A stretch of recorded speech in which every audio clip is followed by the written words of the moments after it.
du ngeen ragal tappetu leen ay gaynde ngeen du ngeen ay bukki demal nga assumé ci kanamu Bilal nga leeral nga ne ko maa tey yaa ëmbal xale bi daw xaju fi de bul daw. Abdou nga ni man maay modifier propos yu monsieur Niane man je pense que ne li ma wax moom la li monsieur Niane wax ci français moom laa tekki ci wolof bu leer nañ wax. salaamaaleykum patriote yi ziar naan bu baax a baax je pense que yéen ñëpp seetaan ngeen Alioune Niane bi nga xamante ni ci Cour des comptes la bokk li mu wax démb ci rapport bi nga xamante ni ñoom def nañ ko indi ay leeral ci manipulation yi nga xamante ni waa APR ak opposition bi ci bëri ñu ko doon def te yorewuñu benn matière seen xalaatu bopp la ñuy waxee Sénégal ñu ci bëri wax sa xalaat la ñuy def mais heureusement moom mi dund affaire bi nekk ci biir Cour des comptes ci liggéey bi ñu doon liggéey ba pare liggéey bi ñu nekk ay sénégalais di dëkk ci dëkk bi am fi njaboot dégg nañ lépp li nga xam nit ñi dañ ko doon wax mu indi ay leeral ci 7 minutes mu tontu leen tontu leer nañ lu leer nañ c'est en français nag la ko def bëgguma ko jàlle fii mais dinaa ko jox sama chaîne YouTube pour que ñu koy sax explication bi gën a yaatu parce que 7 minutes la dafa xaw a gudd mais sama chaîne YouTube dinaa ko gën a leeral li nga xam te ni moom la wax ci kii boobu noonu ci déclaration boobu nga xam moom la def mu ñëw ci temps bi xam nga dafa ni nee na sénégalais yi am na ñoo xam te dañ doon wax naan 3 mois lañ may mais ñoom li ñu def ëpp na 3 mois mu leeral loolu lan moo ko waral mu ni ñoom sukkandikuwuñ ci loi ordinaire bi ci loi organique bi nga xam te ne may na leen temps boobu noonu ñu jël yépp ci yoon kese lañ ko teg parce que loi organique bi lañ topp moo tax ñu def ko mu ëpp 3 mois mu détaillé ko nag mu détaillé ko ñi nga xam te dañuy suivre xam nga Sénégal dafa ñoo xam dañuy am tuuti xel ci affaire économie wala yenn affaires yi ku mel ni Pape Malick Ndour maanaam di lënt xelu nit ñi mais kii ci 7 minutes leeral na loolu lépp nga xam te ni manipulation yi doon def mu ne ci loi organique bi lañ dépendre mu wax nag loi organique li mu leen may ñoom ba tax ñu def affaire bi plus de 3 mois parce que nee na pour audit bi rek de durée 3 mois mais am na yeneen ñoo koy soumettre ñooñu indi seen gis-gis nga indi bu ci nekk am na temps bu ñu leen may te dañoo respecté temps bi yépp ba mu mat soog a publier rapport bi ci affaire signature même chose nee na signature bi nga xam te ni moom la ñu wax naan amu ci nee na effectivement li ñu publier ci seen site du am signature nee na ba France partout boo foo dem Cour des comptes yi li ñu xam moom la ñu publier seen site du am signature nee na am na benn mois boo xam te ne am na lu ñu publier lu am signature mais nee na loolu rapport bi nga xam te ne genre copie kii la quoi ni ko sax comme brouillon parewul woon mais yooyu noonu boo ko bu ñu ci liggéeyee pare day am signature mais du sore ak rapport dëgg-dëgg bi mais rapport dëgg-dëgg bi mu paree effectivement dafa am signature bu leer nañ am cachet donc moom mi liggéey Cour des comptes moo wax loolu donc mais nee na yi ñuy faral di def seen site internet partout ci àdduna bi Cour des comptes li muy publier site am rapport yu pare du am signature loolu moo tax amul signature mu wax tamit ci li nga xam ne waa APR dañ ko waa APR dañ doon wax naan surtout Pape Malick Ndour da ko doon wax naan Cour des comptes lu tax rapport yi passé daraan xalamal nguur gi la moo tax rapport gi ñëw la mu daan wax ak li mu wax nii du benn waa saa yi neen du dëgg amul ñoom Pape Malick Ndour ak waa APR nañ génnee benn rapport Cour des comptes boo xam te ni Cour des comptes dafa dëggaloo rafetal loo xam te ni nguur Macky Sall da ko doon def waa ji nee na du dëgg Alioune Niane nee na loolu amul nee na seen rapport yi ñu mës a def ci nguuru Macky Sall yépp rapport yi ay rapport yu critique la boo pare ba joxe sax ay ndigal pour ay poursuite ak yeneen ak yeneen yu war a def nee na mais ñoom ñoo ci deful dara lu leer la wax nee na rapport yi ñu daan amul benn rapport boo xam te ni dañ cee xalamal nguuru Macky Sall wala ni ko lii baax na lii baax non dañ daan joxe ay recommandation ay rapport yu critique lañ daan def ci nguuru Macky Sall nee na bi ko gën a firndeel bi ñu mujjee def mooy rapport Covid 19 bi 1000 milliards yi nee na boobu ñoom Cour des comptes ñoo ko def mais kan lañ ci jàpp defuñ ci dara nguuru Macky Sall jéemu ci dara donc nee na ñoom ay rapport yi ñu daan def par chaque année nee na ay rapport yu critique la yoo xam te ne danaan dal ci nguur ci liggéey ñu daan tappale yi ñu daan def ak fi ñu daan lubal ay xaalis lépp loo xam te ay tappale da cee amoon dañ ko daan duut baaraam ba joxe ay recommandation te loolu dëgg la xam nañ ko attaques yi ñu daan def nguuru Macky Sall yi ëpp Ousmane Sonko daan ko def ci ay rapport yu daan génn la Macky Sall nguuram dañ daan ba daan attaqué rapport yi sax Cour des comptes day génne rapport wala IGF wala keneen ñu attaqué rapport yi parce que rapport yi daanaan décrier niñ daan yoree alalu askan wi donc mu ni loolu amul ñoom amul benn rapport bu ñu def di xalamal benn nguur ndax ñoom dañoo indépendant ñoom ni justice indépendant yi leneen ak leneen indépendant ñoom Cour des comptes noonu lañ indépendant te seen indépendance boobu amul benn nguur buy ñëw tax ñu yàq ko amul benn nguur bu leen mën a weñ seen loxo def loolu leen luñ bëggul loolu wax na ko wax na tam ci déclaration de conformité bi nga xamante nii Pape Malick Ndour da cee fen ba géex ci la doon manipuler bopp nit ñi wax na ko TFM wax na ko Sen TV wax na ko ci fépp mu dem déclaration de conformité c'est-à-dire am na dépense yoo xam te ni ci bëri balaa ñu koy accepter il faut Cour des comptes yenn cours yi accepter ko ba pare il faut ñoom ñu valider ko ba pare ñu koy soog a jàll assemblée nationale. Alioune Niane nee na depuis 10 ans ñoom dañoo gisoon ni yooyu ñu leen daan indil conformé wul ak yoon jaarul yoon moo tax ñoom depuis 10 ans mosuñoo nangu joxe seen aval pour déclaration de conformité yooyu noonu ne musuñ cee joxe seen aval nag gis na ni compte yi mbir yi jaarul woon yoon moo tax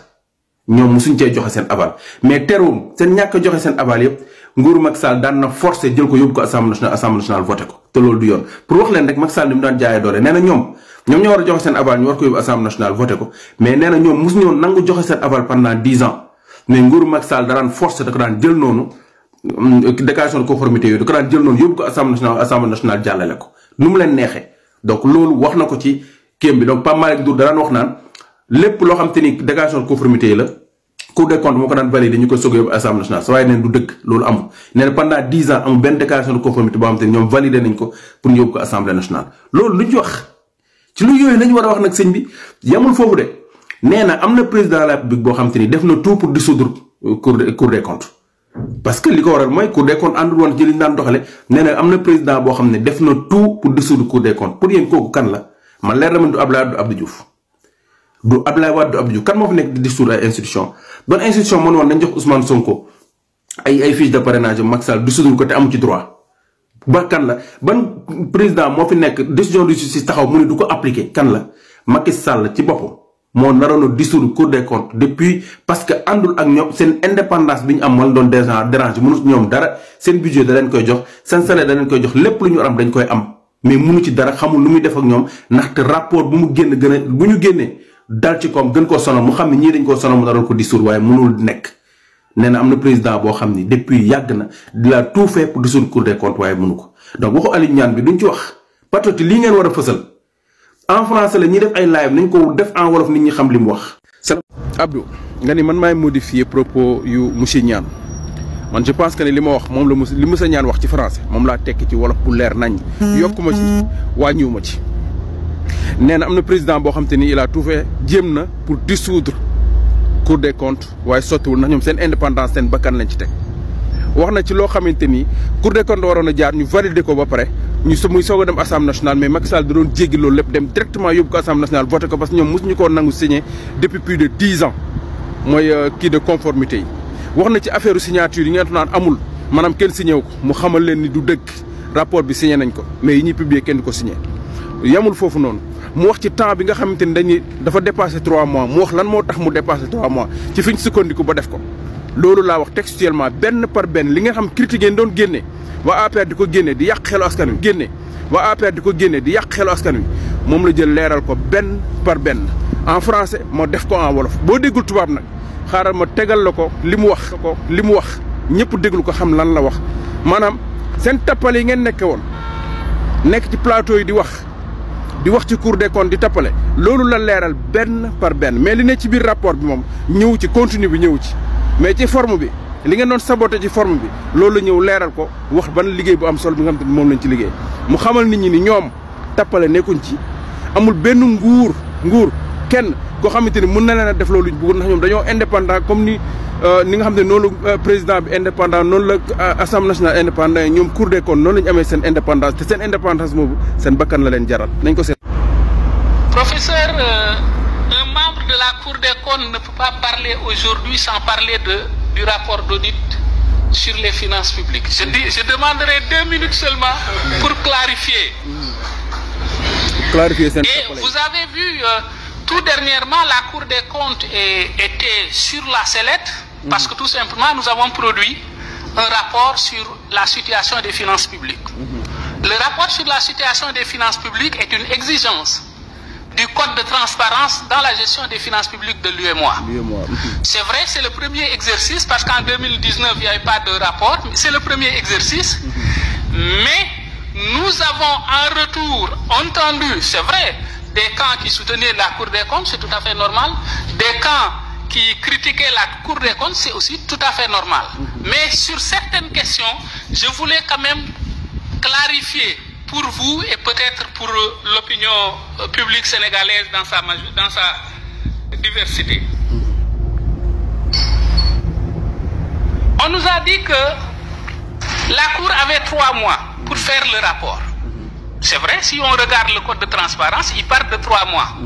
Mais n'oubliez pas que les procédures au niveau de la Cour des comptes sont des procédures qui sont édictées par la loi organique sur la Cour des comptes, la loi 2012-23. Et dans cette dans les dispositions de cette loi, on ne peut pas faire un audit des finances publiques sur 3 mois. La loi organique étant supérieure à la loi ordinaire qu'est le code de transparence, nous avons appliqué de façon pertinente les dispositions régissant les procédures de la Cour. Et pour ça, il faut un minimum de 3 mois pour faire l'audit. Il faut un minimum de 2 mois pour avoir les conclusions du parquet, et il faut un minimum d'1 mois pour faire le contradictoire. Ça veut dire que la Cour ne peut pas faire un rapport sur la situation des finances publiques en 3 mois. L'on a dit aussi que nous n'avons pas respecté le principe du contradictoire.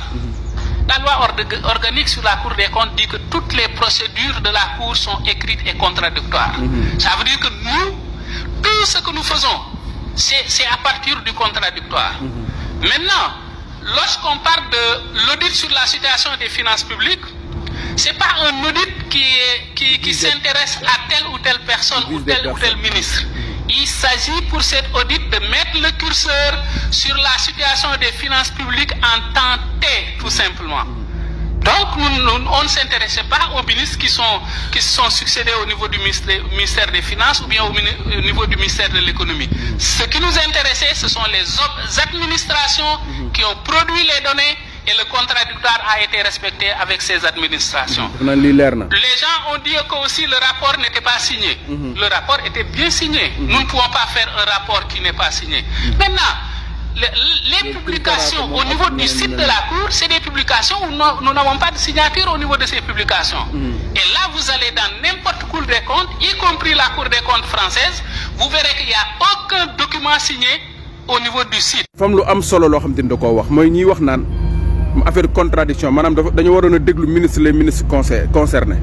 fofu dafa wax lu am solo daf ni lolu ñom duñu liggéeyé nonu ñom ministre débat de personne intéressé wu len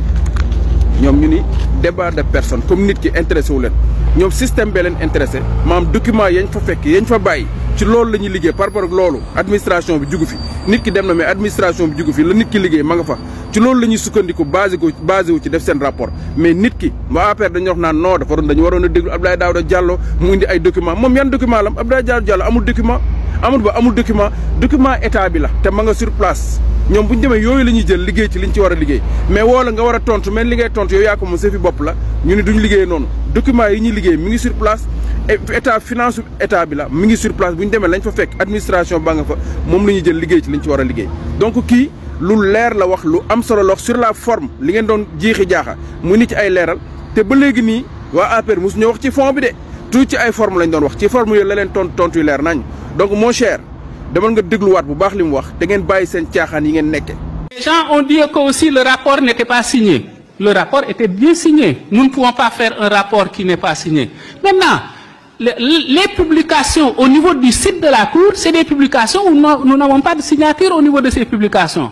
Et là, vous allez dans n'importe Cour des comptes, y compris la Cour des comptes française, vous verrez qu'il n'y a aucun document signé au niveau du site. L'authentification, c'est à partir de la publication dans le site de la Cour des comptes. Certains sont même allés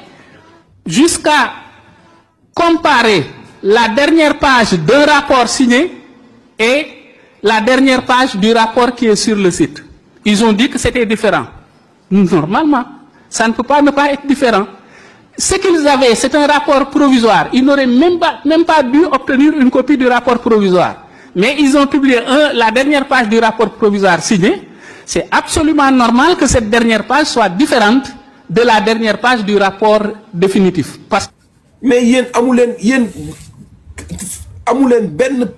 ko xamné ancien ministre la won wala ci DG yi ku mëna ñëw tok ci plateau défendre leen temps yé Pape Malick Ndour mo fi doon génné di bind di wax mom kessé mo fi nekk ci toile bi wét boy bëgg dé ngeen démé bay yaakar ci ben buguma tuddi seeni tour ay Abdou Nguer ay Badara Gadiaga ngeen xamné seen aduna yaquna c'est fini pour yéen ah defar leen seen togaay adina yalla ko moom nek len ay nit Saloum paraga wala gisuma la won sax fan la nekkon sank sax moy waji nga xamne dafa ne xawma dañuy lan mu ne man ak yow génn nañ TikTok bi yàgg. génn nañ xaw ma la gis nga xam nga la moo gën a métti mag muy jaaxaan di saw ba pare wëlbatiku man li ma gën a man na xam nga la laa mënta concevoir li ma mënta comprendre lenn kese la mooy ñoom ña taxaw di ko suivre buñ paree ci ñun la ñuy ñëw seetaan si toog di tapoter di saaga. lu tax waxuñu waaye léegi nit bu waxee loolu doo ko war na ko yow sa waay ba yow taay da ngay kàcc gars yi ñu ngi fii fees fi del loolu nga leen nga koy wax quoi man Pape Ndongo boo waxoon ne man non man génne naa kii TikTok la maa ko Pape Ndongo ba sa caaxaan nga ne kii mi ngi TikTok ba tey chaque jour bu mu xëy na gis vidéo mais yow sa xataraayu beeg sa saaga bi ngay def yëpp amoo fitu woon sa kanam après yow nga ne nit ñooñu yow yaa leen ëpp fit quoi wala yaa leen dàq def barki Seydina Muhammad bu fekkee ne yéen da ngeen a yaakaar na yéen mun ngeen a def lu toll na tarfatalaay loo xam ne dinañu touché wala dinañu yëngal barki alxuraan yéen a ngi nax seen bopp. ma ne leen yéen ñun li ngeen ñu def. li defu leen ko Bilal Diatta ba muy def ay conférence de presse ñun li ngeen ñu def sax ñun duñ conférence de presse de. non Bilal Diatta warta conférence de presse al kooku. képp ku nekk Sénégal wax ci loo ci warta def xoolal cybercriminalité laa la yóbbu pour nga indi ay preuve ah oui wala xoolal duma leen sax lijjanti mais Bilal Diatta je peux le comprendre parce que leader la te leader benn moment am na fooy toll il faut nga leeral parce que dafa am ay imbéciles yoo xam ne.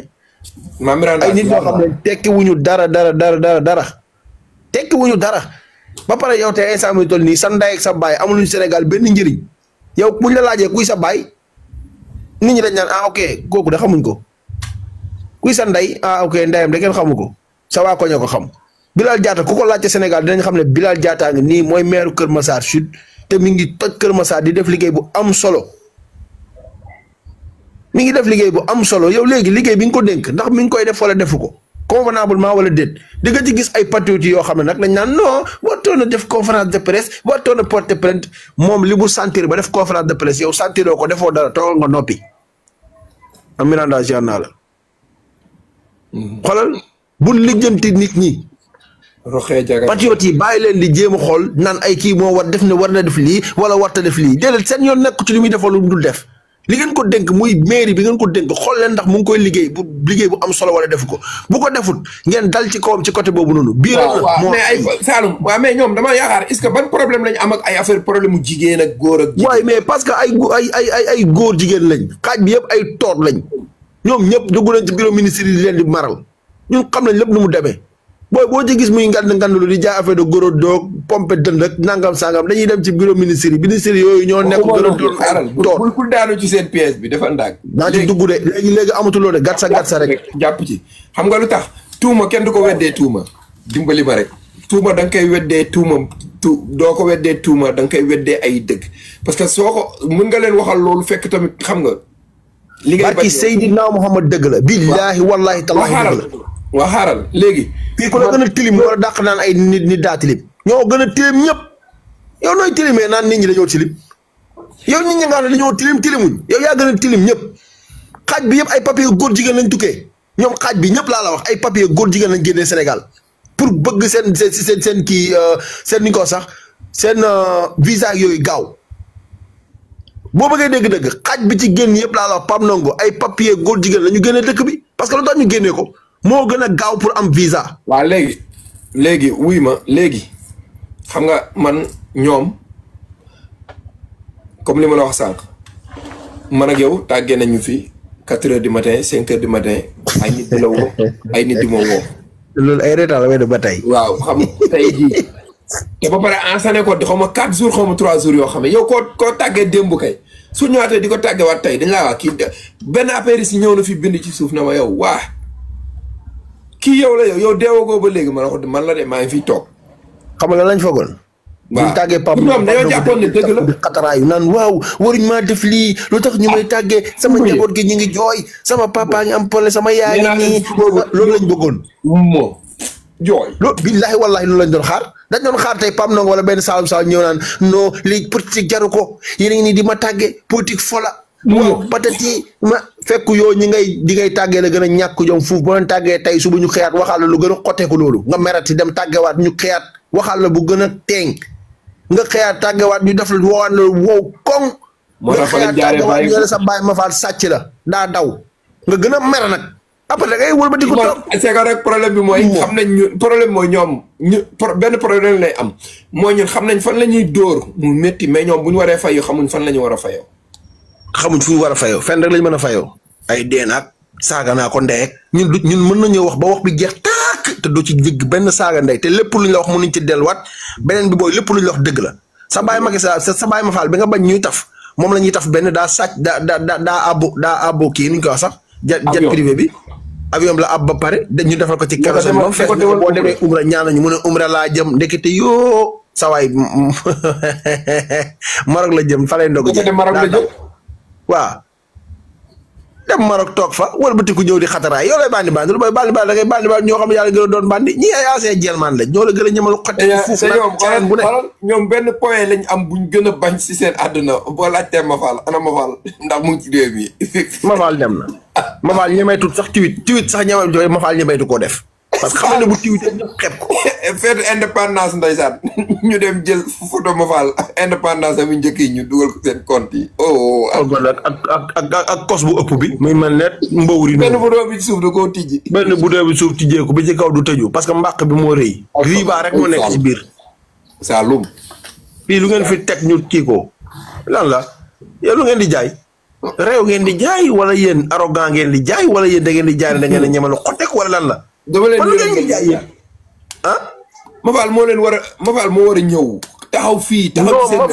def ni Macky Sall ni kii doon def Ousmane Sonko di génn di def ay live toog jàkkaarloo ak ñoom waaye influenceur la TikTok léegi Facebook kii la nu ñu ko wax sax léegi kii la nu mu tudd sax ay vidéo kii lay def ay vidéo snap lay def snapper la mbokk ñaaxarañ loolu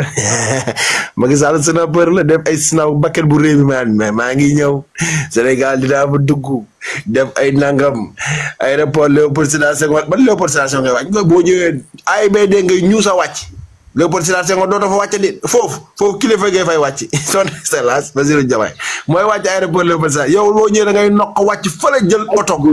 yow kese nangi ñëwu boo ko deful doo dugg de wala nga jël oto yow c'est fini pour yow moom mën a duggee ci frontière yi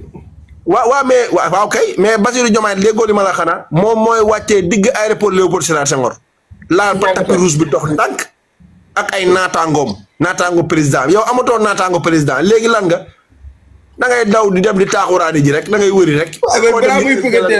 balaa may bëgg a dee seen waajoo ñu yebal bu def ci code nag mu naan nii bon du ma ko laal waaw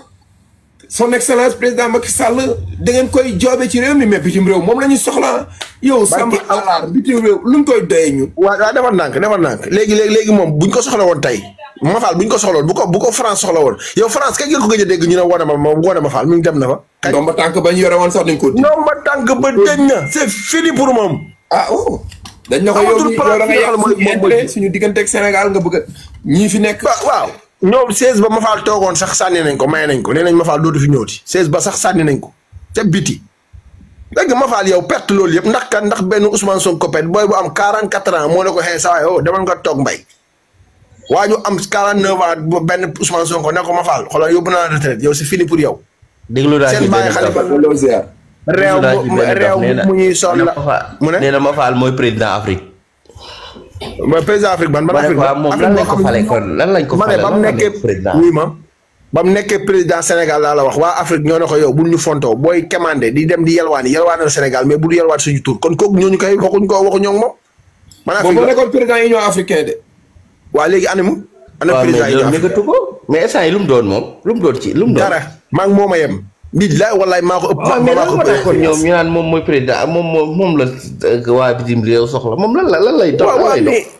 waaw mais ay bitim réew ñoo ko soxla 4 pays yi nga xam ne moom la doon jiite Macron da koo fokk ne ko sa waay démissionnaire wala ma dàq la. parce que instant bii son exemple Bassirou Diomaye Diakhar Faye laa bëgg xëcc ci man te kooku moo mën a ëppal njëriñ foofu. boobu nag affaire dafa tardé ndax invité na Bassirou Diomaye Faye francophonie premier président Sénégal bu ndaje boobu am demu fa.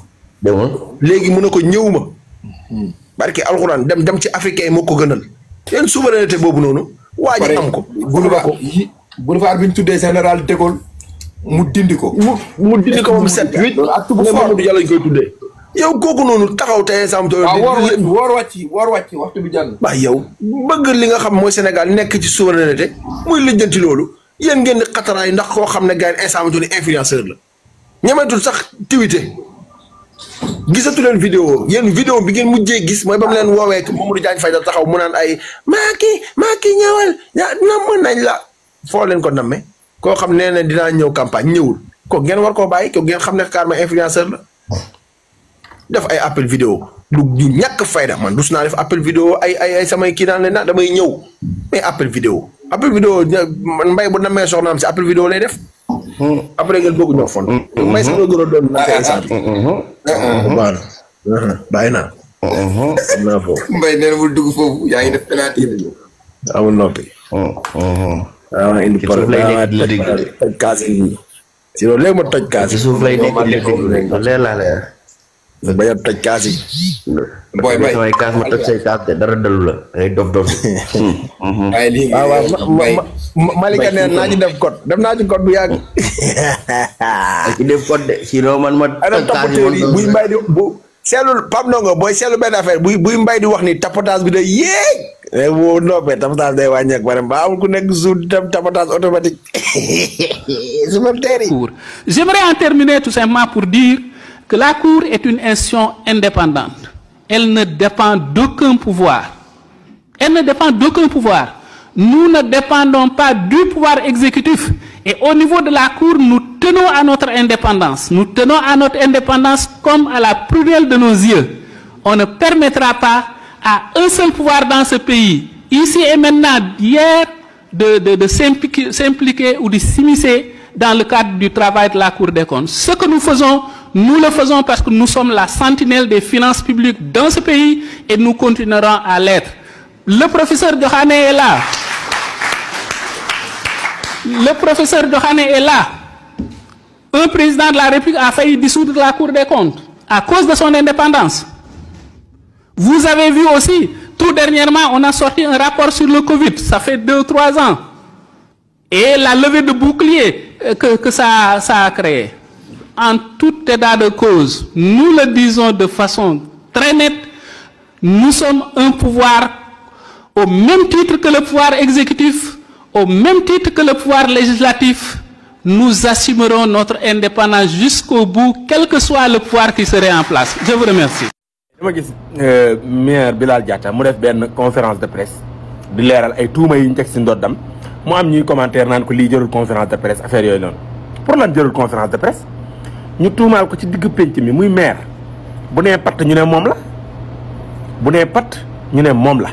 dafa dem porter plainte ji pare ñëw leeral ngeen ne wurta leeral maire la bu fekkoon comme man mii citoyen ordinaire du ma leeral dara mais maire la dafa war a leeral kenn du moom gis naa nag le gars ki nga xam ne moo ko accusé woon génn naan ko man tudduma la du yow maire bi mu doon xam nañ ko xam naa ko te du bis du neex ba ma mas koo génne da ngay duul du kenn booy yi ñooy wër ci internet bi di saaga président Ousmane Sonko ak naan nangam yow nga génn ne Bilal Diatta la yow yaa ne carrément Bilal Diatta la ci première vidéo bi audio bi Bilal Diatta dicté nit ñi tu dis bien Bilal Diatta da ngaa jaar ci turam ne Bilal Diatta la saaga ko deuxième bi ci nga tuddul turu Bilal Diatta la mu porté la plainte ngay wax yow kay assumer rek waa APR yéen kay da ngeen di tuumaal ay nit rek ah demal rek nga assumer ci kanamu yoon soo demee nga assumer bul daw dara boo demee dëggul yéen ay gaynde ngeen du ngeen xof du ngeen ragal tappetu leen